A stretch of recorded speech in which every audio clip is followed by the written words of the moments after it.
What's up everyone, Eric Rossi, the guy with the eye here. Just want to make a quick video about something new Fuji put out. Now, Fuji's been doing a lot in 2016. They're coming out with their first medium format. They're doing a bunch of stuff. They had very successful things this year. And coming off a really great success with the X-Pro2 and the X-T2, which has been taking the market by storm, they have now announced in December, right near the end of 2016, the Fuji X-A10. Now, you're looking at this camera and it does look very minimalistic and everything like that, but they're really taking a lot of what was in those two successful cameras, the X-Pro2 and the X-T2, kind of mixing them up a little bit and making them a little bit more consumer accessible. Now, you're not going to get exactly what they are, but for $500, it kind of feels like Fuji is trying to get, obviously, more people to buy Fuji. That's pretty much any company's intent. But they're also trying to compete with maybe a Sony a6000 or something like that, because there's really not much challenging that camera. And Sony is really winning in that line of cameras. But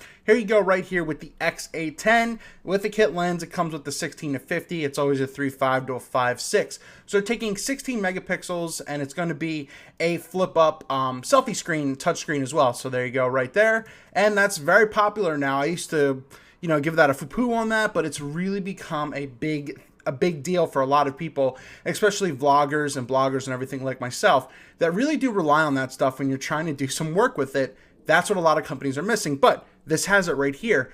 1080p video it's going to have eye detection AF, which probably won't be the best because I think the X-T2 has something like that as well. Not 100% sure, but it has the X mount, which is pretty cool. So you'll see it right here without that. So with the X mount, you can have access to a whole bunch of lenses, which is what they're hoping you're going to do building up to a better cameras to get more accessible to that. So it's just very simplistic, not a lot of knobs and dials or anything like that.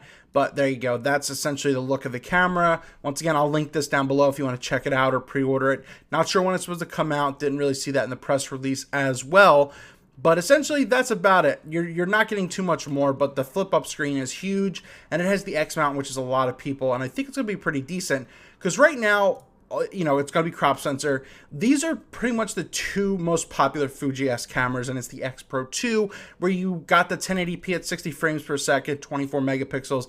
It was fast. The autofocusing system was a little bit improved, and they went up with it more out there. Same with the two SD card slots. But then, for $1,600 as well, the X-T2, pretty much one of the top cameras of 2016, I'll say, you got a lot more improvement with this, especially the AF, the build quality.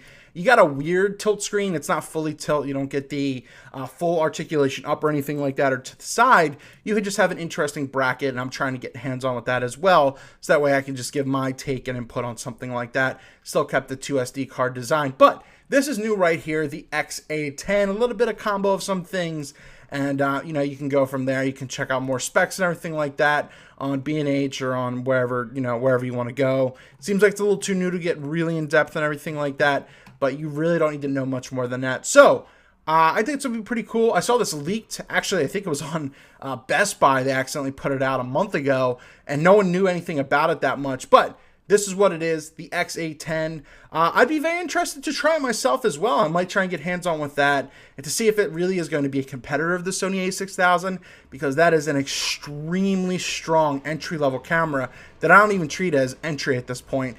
It's a very strong way to get into the mirrorless game. That's what this is as well. But having access to the X-mount system is going to be a huge deal for something like this for $500. What are your thoughts? Is this exciting to you? Do you think it could challenge anything like a Sony camera or maybe something from Olympus or something like that? Let me know down in the comments below. Or if you're a Fuji user, would you want something like this? I don't know. Let me know. Thank you so much for watching. Eric Rossi, the guy with the eye. Fuji, pretty cool. Not sure when it's coming out, but $500 and you get the X mount, not too bad.